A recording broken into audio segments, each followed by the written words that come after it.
Olá a todos, meu nome é Fernando Fernandes, sou médico psiquiatra e palestrante. Aqui você vai ver um trecho da minha participação no Lutz Podcast. Foi uma conversa bastante produtiva e interessante.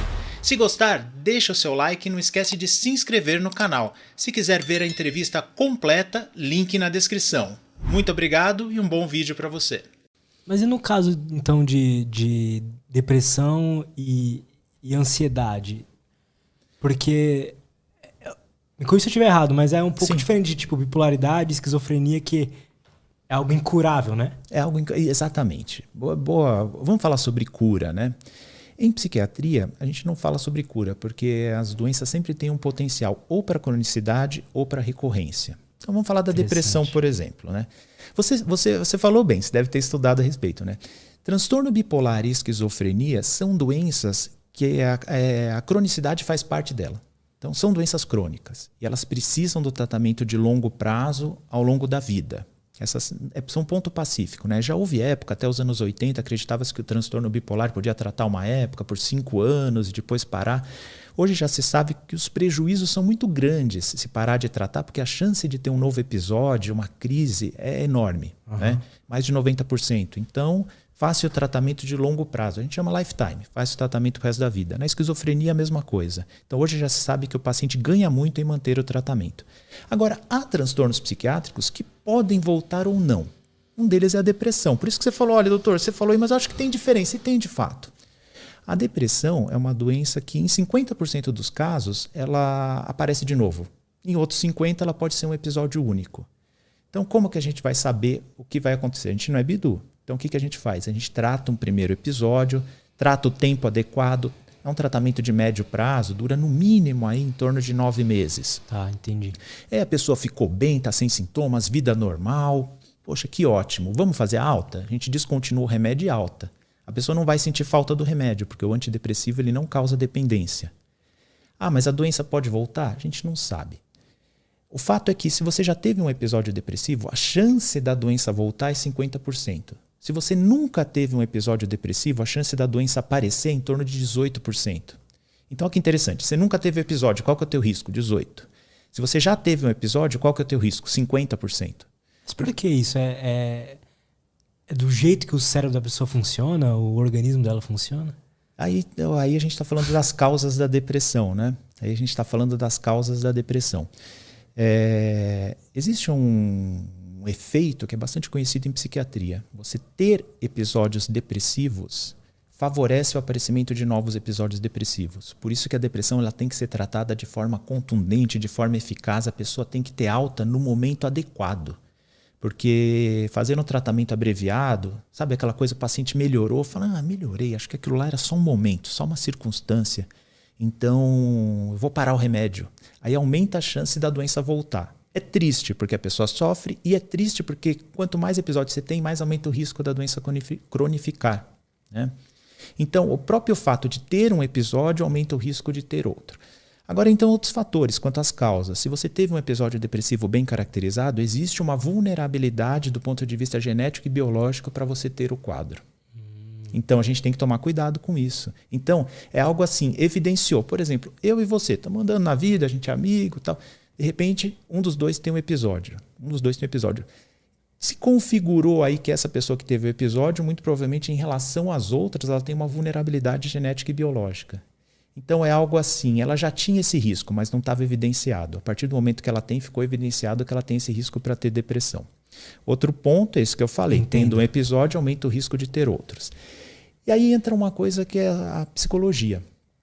Será que essa pessoa também... E aí entram outras causas da depressão, né? Que a depressão não tem só causas biológicas. Tanto que 2 irmãos gêmeos, que têm exatamente a mesma biologia, um pode ter depressão, outro não. Até esquizofrenia e transtorno bipolar, sabia? Tem um gêmeo, 2 irmãos gêmeos. Um pode ter transtorno bipolar, o outro não. A concordância é em torno de 60%, não é 100%. Aí entram outras causas.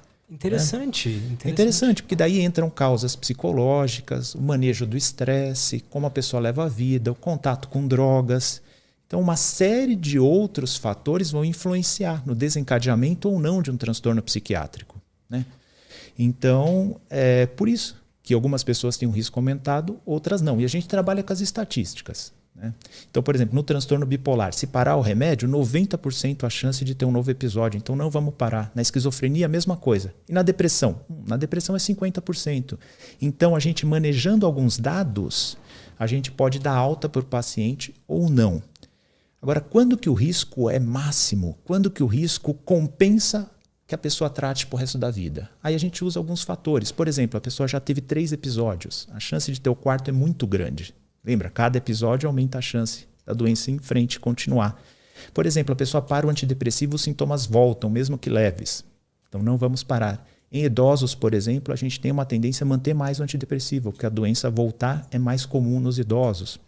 Então a gente usa uma série de fatores para determinar o tempo do tratamento. Também não é uma coisa aleatória. Lembra que eu falei das diretrizes? Elas trazem todas essas informações. Entendi. Então, no caso da depressão, por exemplo, a cada episódio que ela vai tendo, fica mais fácil dela ter aquilo futuramente? Exato. Exatamente isso. A cada episódio que a pessoa tem, aumenta o risco dela ter novos episódios. Isso acontece com uma série de coisas em medicina. Por exemplo, dor.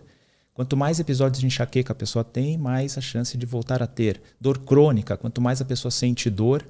Tanto que o Dr. Marcelo Calderaro, né, que é um conhecido meu, especialista em cefaleias, dor de cabeça, né, no Hospital das Clínicas, ele fala que o melhor tratamento para dor é não ter dor. Quanto menos dor você tem, menos você fica propenso a sentir dor.